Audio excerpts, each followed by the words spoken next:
Ladies, gentlemen, and dragons of the jury, you are here today to decide the fate of animus magic. It has been charged with destroying the souls of its users, driving them to madness. Today, I am here to show you that this claim is unfounded, unjust, and simply incorrect. In a few moments, the opposition will take to the stand and present their opening case. As they do, I want you to keep in mind that they must prove beyond any shadow of a doubt that animus magic is guilty in order to be charged. So, pay attention to the shadows. They may not always be the first thing we see, but if we take the time to look for them, they are there. Jade, the floor is yours. Yes, thank you. Though if I may make one remark before beginning this trial, I would like it noted in the record that we are on the road to 50,000 subscribers, and that if the jury enjoys this video, they should consider joining in on that. I second this motion. This is a good plan. I like that plan. Very good. Now, to the matter at hand.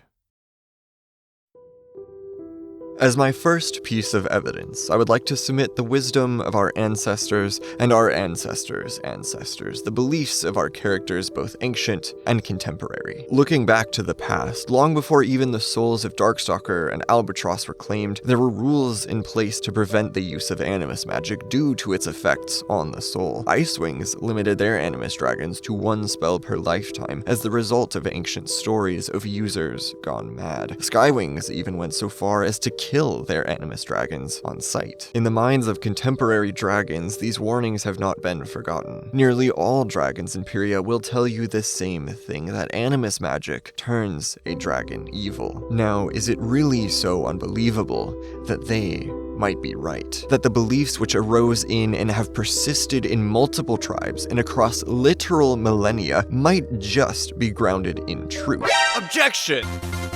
Wait, sorry, wrong franchise. What I mean to say is that argument is a logical fallacy. Argumentum ad populum, meaning appeal to the people. Basically, it's an argument saying that since everyone else believes it, you should too. But that isn't exactly true, is it? I mean, most characters in Arc 1 thought the Dragonette prophecy was real, nearly everyone in Arc 2 was convinced Nightwings could no longer read minds, and an entire continent in Arc 3 thought the Book of Clearsight said Wasp was supposed to be queen. So, just because everyone else believes it, doesn't mean you should too. And on the topic of ancient dragon beliefs, Skywings kill their animus dragons, yes, but they also kill their flame scales. Do flame scales turn dragons evil, or is it possible that there's an alternative explanation available, that the Skywings just don't want to deal with strange and powerful abilities? Jade, back to you.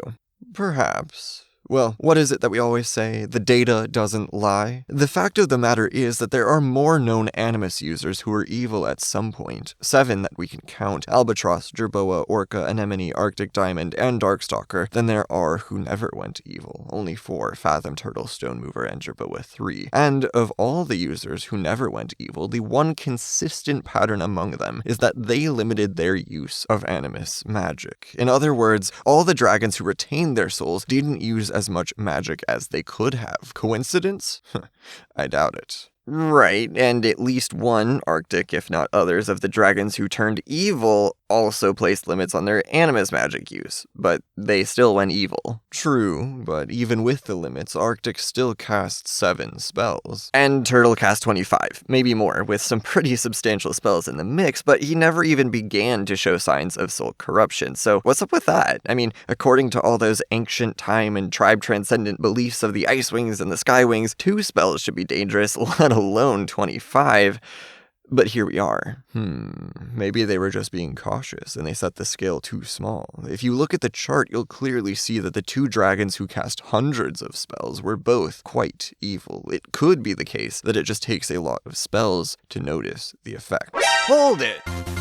Yeah, not again. Sorry. But get your stats hats out, everyone. It is time to talk data science and cover one of the most fundamental principles in statistics. Correlation does not equal causation. Maybe casting hundreds of spells turn them evil, like you say, but maybe it's the other way around. Maybe already corrupt dragons don't worry about casting spells, so they do that a lot. Or maybe there's a third variable causing both of them. In this case, we don't know, so we can't make that claim. I believe it is my turn to object. Because, as it turns out, we do have evidence that animus magic affects the soul. If you recall with me, in Book 5, we meet Stone Mover, who says, quote, "I turn the magic on itself." himself. The curse appears in my scales now instead of taking my soul, and his scales have been taken. By the time this conversation happens, he is part dragon, part statue, turned to stone by his own spell manifesting the effects of the animus curse. It is clear and direct evidence that the curse exists and that it affects a dragon's soul. Otherwise, nothing would have happened.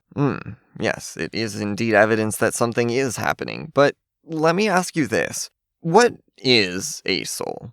And what is a curse? That may seem overly philosophical, but when it comes to animus magic, wording is very important. The magic has a way of not always interpreting things exactly the way its user intends, especially when the wording is left vague. So yes, it is possible that Stonemover's spell to divert the curse away from his soul worked as intended, but it's not a guarantee. I mean, for all we know, the magic may have interpreted the curse not as any part of the magic itself, but rather as, let's say, the psychological effects of doing something you know is wrong, like helping start a war in which thousands of innocent dragons died, just as an example. And I think we have good evidence to say that that really happens in the form of Darkstalker, because what you failed to mention earlier when you said that the 2 dragons who cast hundreds of spells were definitely evil, is that for all except maybe 7 or 8 of those, Darkstalker's soul was protected against the effects of animus magic. But we don't know if those protections really worked. Well, I would say if you're going to make the argument that Stonemover's scale-altering spell could affect the effects of animus magic on a dragon's soul, there is no reason to believe that Darkstalker could not also affect the effects of the magic. Therefore, the argument that Darkstalker counts as evidence that excessive magic use erodes the soul doesn't hold up to your own arguments, nor does it hold up to the evidence in the books. I mean, even the Soul Reader itself said his soul was still mostly intact towards the end of his book, and keep in mind that was well after he'd cast all of his cruel and vindictive spells during the war in invisible ink. In that case, then, the only remaining explanation for his descent into evil is the experiences he had. Fine. But how then do you explain Jerboa 1? The same way we can explain every character who uses animus magic and goes evil. Absolute power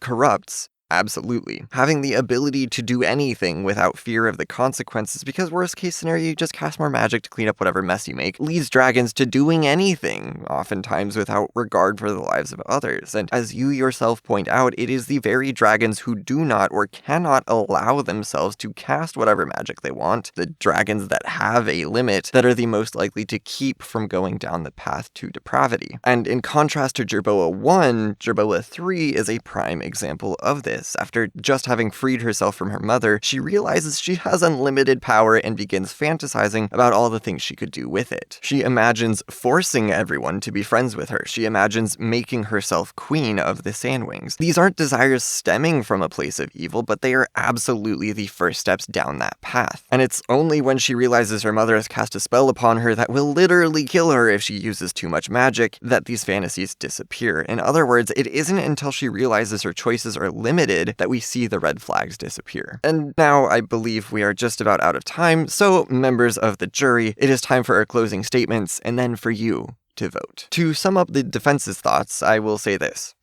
It is possible that magic does erode a soul. I don't have the evidence to say for sure that it does not. However, as my opposition is making the claim that it does directly affect the soul of its users, the burden of proof is on them, and they have not yet proven anything. In every single case, there is a reasonable, often even more convincing alternative explanation for the effects. As Indigo once observed, our choices are what make us good or evil. What we do, how we help or hurt the world with or without magic, that has always been true. So I ask you this. Why would we make up a new explanation when a better one already exists? Jade, your closing statement.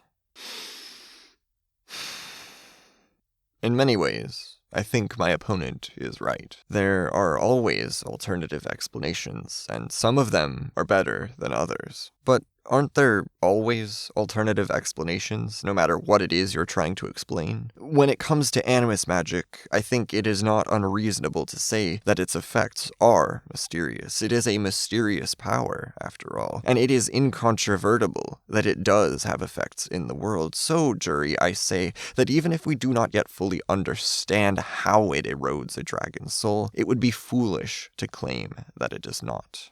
Well, The choice now lies in your hands. Does the very act of casting a spell using animus magic erode a dragon's soul? Or is it instead the choices they make? Let everyone know what you think in the comments below. I hope you enjoyed this trial, and thank you for watching.